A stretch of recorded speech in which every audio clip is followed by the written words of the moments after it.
from reviewing the current energy element to identify needs for updated data.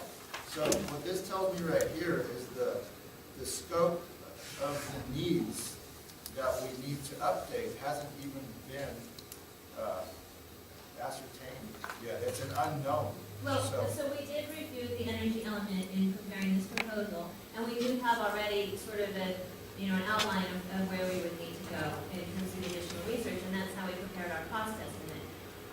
But what we do is, I reviewed the energy element at the time we were preparing this proposal. There was a timeline to respond, and so I focused sort of on the bigger picture, and this would be a much more in-depth, nitty-gritty review, highlighting every word that I think needs changing, or updating, or research to support.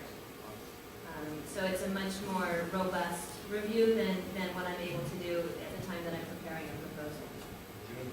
Yeah, well, as to follow up on what Mr. Lassen raises, and it's a good point, after you finish what he just read, the last sentence of that opening paragraph says, contractor will also initiate correspondence and discussions with Lassen Municipal Utility District, Elma, to solicit early input from this key stakeholder. And, the question I have for staff, not so much staff as the contractor, we just received a piece of correspondence within the last few days from Elma, kind of questioning where we're going and what we're doing. And my question is, why haven't we engaged this key stakeholder in terms of preparing for this kickoff? I mean, it sounds like to me from reading their correspondence, and I know they're in the audience, I'm sure they'll be free to comment on their own, but the way I read their correspondence, they feel like they haven't been included in and wonder why we're doing this, and I think that's a great question. So this here is talking about the contractor is going to initiate correspondence and discussions with this key stakeholder after the fact. I think it would have been helpful if we could have had some dialogue with them before we even got to this stage, and I find that a little bit out of sorts.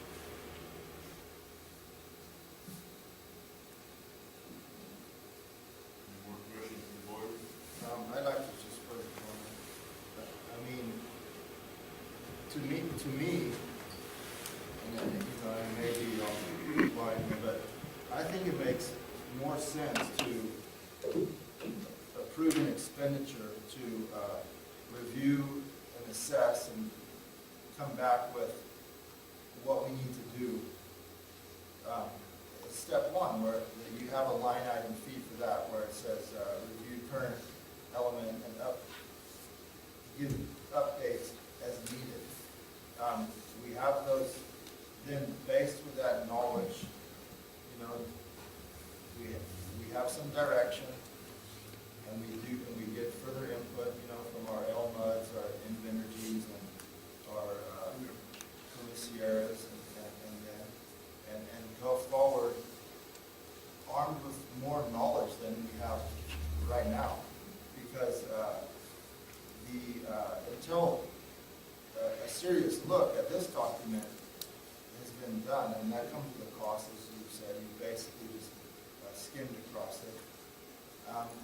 Only then can we really move forward with a clear, set of goals and expectations, and to come up with something good. Not that I'm against investing the money in the energy element. I just think that there's a certain, we're trying to go from 0 to 100, and maybe we first got to go from 0 to 20, and then move from there to eventually get to the end. I mean, that's my take on it. Good. Any more? I agree with that. People from the public, this is your chance. You got any comments? You want us to move ahead with this? You want us to do nothing? May I make a short response to this comment that, certainly it's we would listen, we would welcome the board's direction as to how you want to proceed. I've had contracts where, we're only authorized to complete task one, and then we must check in before we proceed to any further tasks. That kind of streamlines the process just administratively. Or, I've had projects where we split it into separate contracts, and we only, only go as far as the board wants us to go at each step of the way. So we're certainly able to work within any kind of that nod here, I think, Thank you. My name is Bill Stewart. I'm the general manager of Lassen Municipal Utility District. And I have to admit that I've only recently read the energy element and that we became more acutely aware of this process with the notice that was dated from you folks on November 20th. And I'm comfortable in this environment because we aren't as aware. We don't have a slideshow prepared. Many of the things they speak of, we have been just proactively involved in terms of transmission. We in Plymouth and others are probably the focal point from developers who are interested in developing wind or biomass or geothermal energy production. We're not here to step on the toes of staff or anyone or interfere with the process, but we believe that we are fairly uniquely qualified and have spent a good deal of time with transmission projects and some of these other development projects, including holding developer meetings that have been very well attended. There's at least one in the audience today who is a neighbor of ours, and I'm not sure what to say here, except that we would like to have been involved earlier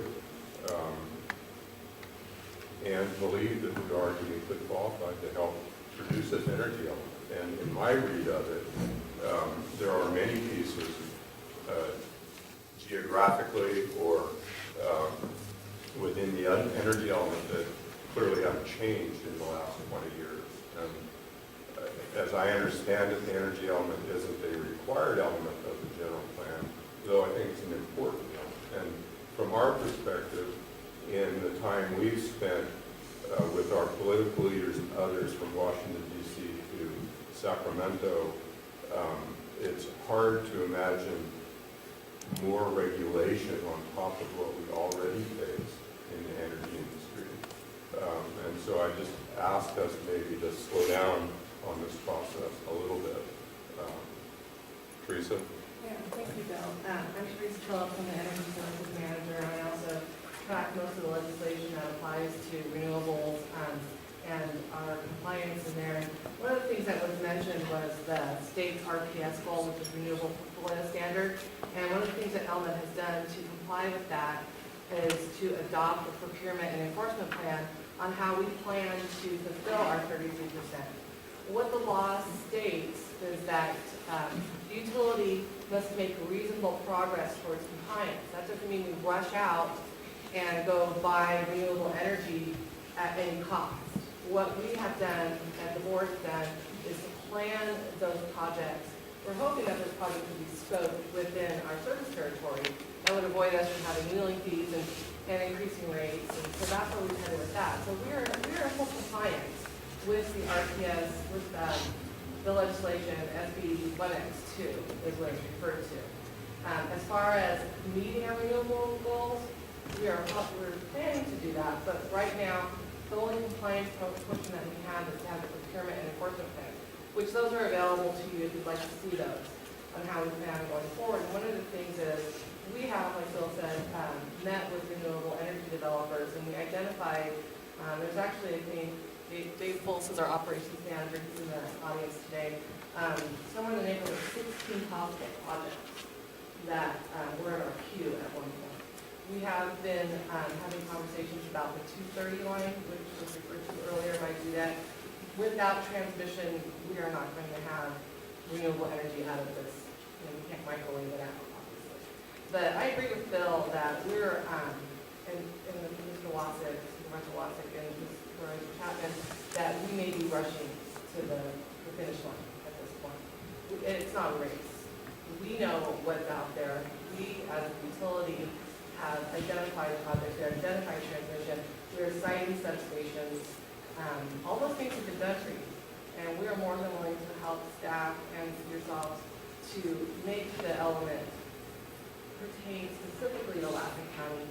And as Bill said before, with as much state and federal regulation as we have, we really are not anxious to see another layer of regulation, but we are anxious to comply with what we have to right now. Good, thank you. Thank you, Bill and Teresa. I mean, what I would be in favor of is to support, task one, which is to get a comprehensive review of our current element, and to have it analyzed and come back with a clear, if there's any regulation or whatever things that we may need to update. I mean, I think it's dated '93. So, but with that said, like Bill had mentioned, some of the stuff hasn't changed in 20-odd years. And once we have that, then I think at that time the board should review the review of this element, the recommendations, and we should have those review and recommendations to all of the players for, I'd say, a period, of 60 to 90 days before we set the meeting. And then we come back at that meeting 60 to 90 days out with the agencies having sufficient time to come back and give us their opinion of the findings of the review, of the suggestions, and move forward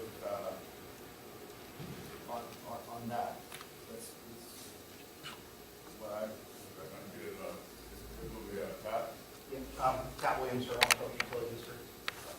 My one question would be, you have one meeting scheduled for public input for both, I believe, just the scope of the project and also CEQA. You have 3 energy providers in Lassen County. It's a big geographic county. To have one meeting, I don't think it's adequate. Well, I don't think it's one meeting. This is the start. I mean, this is the beginning here. From here on, there'll be many meetings. Well, reading through the proposal, it looked like there was one meeting. Or there has to be public Both comment on the ground. input and also one for CEQA. I just don't feel that's adequate for,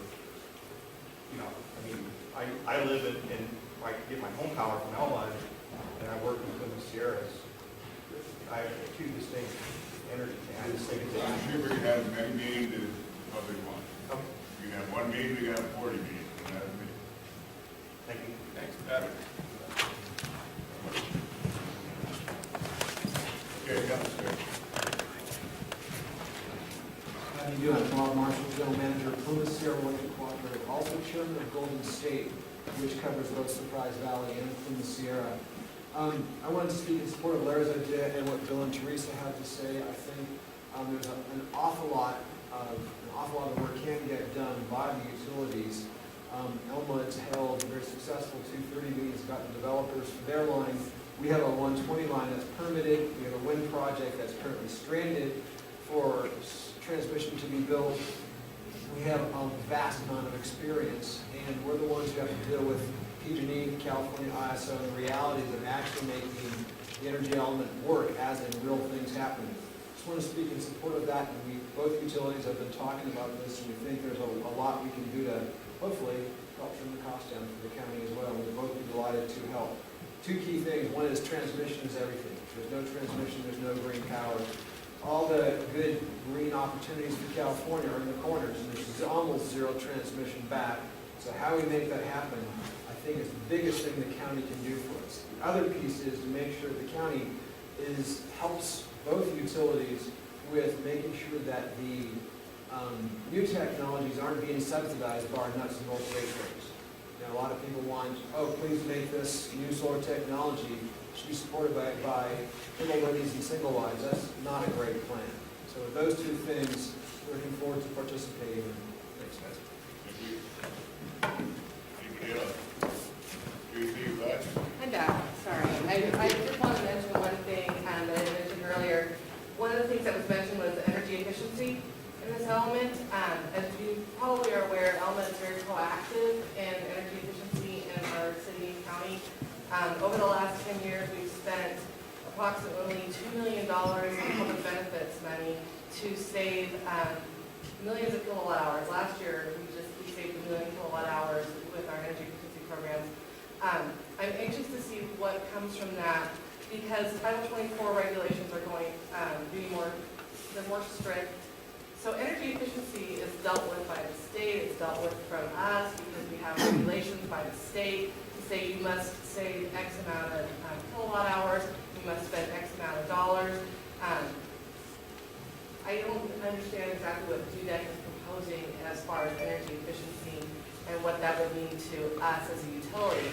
Would the county be putting more, regulations on us to spend more money, or are we going to be doing what we're doing now, which is doing probably 3 or 4 different reports to the California Energy Commission to make sure that we are compliant with that? So I can tell you we are snapping our fingers and tapping our toes as far as energy efficiency goes in the county. Or actually, I should say, the people that we serve, Pluma Sierra is in the same boat that we are, and they do a lot also. Thank you, Chief. Anybody else? Todd? Todd Swickard, I'd just like to make a comment on it. I do think it's very important that the county have a good energy plan, and I'm speaking from ignorance because I don't know what you have in place right now. But I do think that, there's a lot of drive going on in the state. There's lots of changes technologically and everything else with the energy markets. And I think there's potential that Lassen County can become a place where we'll export our resources down to the population centers in California. And so I think that we need a plan here and decide where we want things to be and how it's going to shape our county, because some of these, green energy projects are very land extensive, very obtrusive on the environment, view sheds, that kind of thing. So I do think we need a plan that we develop locally for our citizens, what's going to be best for us. Thank you. Thank you, Todd. I have a question for the audience. Here we go, right, guys? Is there a representative from Pacific Gas and Electric here?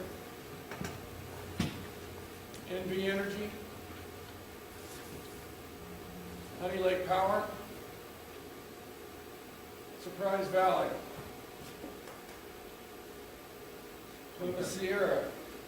And I'm covering for Surprise. Oh, you're covering for Surprise. To me, before we do anything, we have to take baby steps, and we have to get these key players together to make this stuff happen.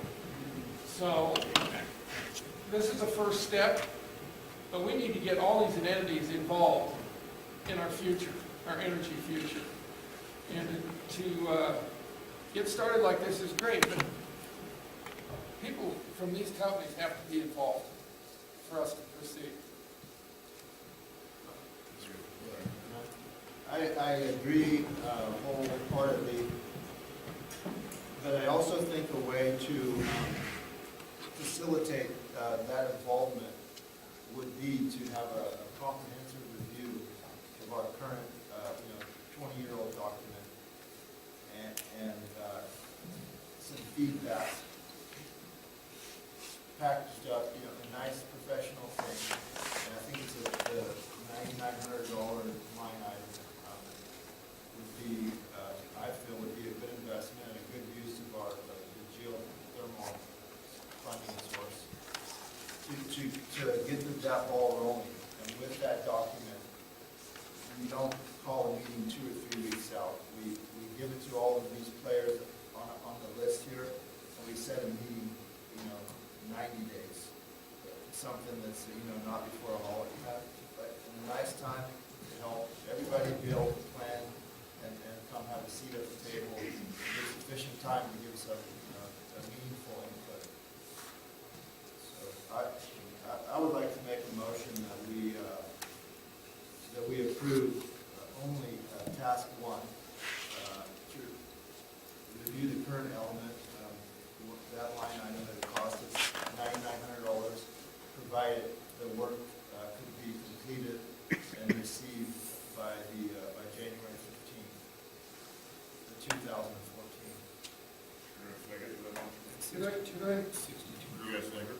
I'd like to say something. Or you want discussion, make sense? Hold on 1 second. Okay. I got a second from Aaron, discussion, Tom. I think we should ask LMUD and REA where they're at with this energy element before we start spending money. Maybe it's something we can get for free. I I realize, agree the devil's advocate and the cheap guy in the room, but that's me. right. No, I don't, I really, I also share that philosophy, but I just don't, I don't think that it's, our place to, I think we're gonna call on their favors big time later on down the road. But I think to get a set of eyes from the outside of this and looking in to start the initial framework and to give their interpretation of what needs to be addressed and changed. And then I think at that stage, we definitely need to call on, all of our local people to help us along. Mr. Chairman, under discussion, so, I get you, you guys want to, let's take a different approach at this. I'm a little concerned, I know council is still here, but we have before you, that's sneaking up on me. We have before you a contract to do a certain amount of work. And I'm not exactly sure if we modify the contract here at this given minute, if that's something that we should be doing. So unless you're comfortable with that, I would propose we table this, come back and understand the direction and give you some options for doing something different. I just want to bring up to the point, I don't think Loretta maybe was not here for this part, but the representative from the company in the presentation had said that sometimes these contracts can go like that. Understood, but that's not the contract we have before you, and we've gone out for an RFP for a certain amount of work, and I'm not sure that contract that we have before you would allow them to just do a piece of it. Well, county council I would like to see, but it is broken down into different line items, and they did say that that's something that's done, where certain go this far. It's fine with me if it's fine with our attorney. My concern would be the other people who put in proposals for the RFP. The Yeah. RFP was specific to how this was laid out, and that's how it's managed. We start chopping it up now, you are not honoring the RFP. And it could be that to accomplish what the board wants, we just do another RFP that says, hey, look at, basically the scope of work that you outlined. Just look at our current one and tell us. Well, if the motion could be to come back with the RFP for this agenda. Is that correct? Greg, want to do the motion for that? Well, If you can't do that. is that something that you need to look into, Retta, or are you quite certain that Well, this will be a problem? I'm not familiar with this RFP, but as I understand it, this was put out as an RFP, and this is how it's answered to. That would be unfair to the other potential people who put in bids, proponents. So I would think that we would have to put out another RFP. Certainly the safest course of action.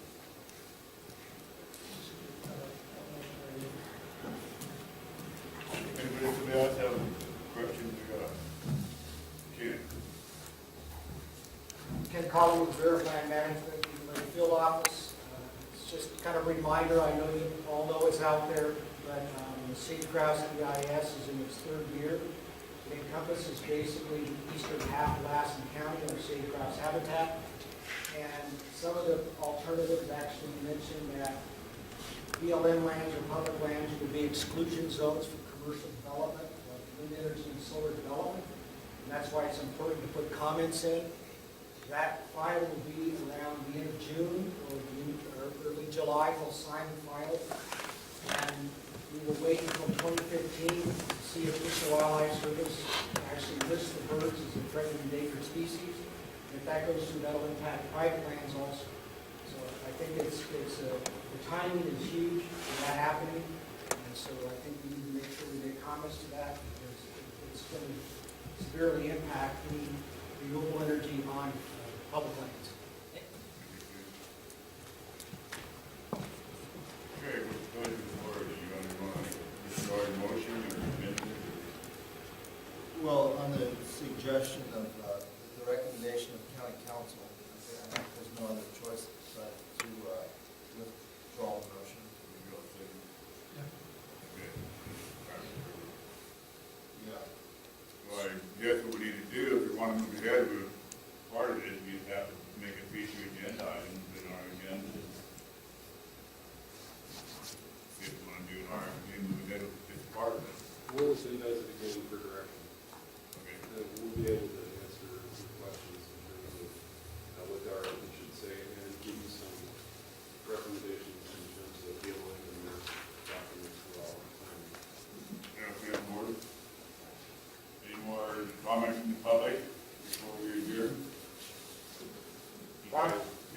Surprise Valley Electric also supports what Lassen, Lassen, Sierra had.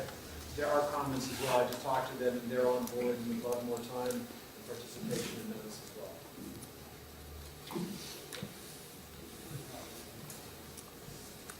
Good.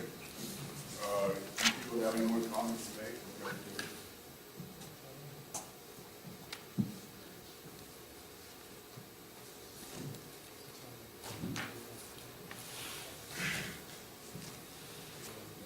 Okay, it looks like at this point, there'll be no action taken. Be adjourned.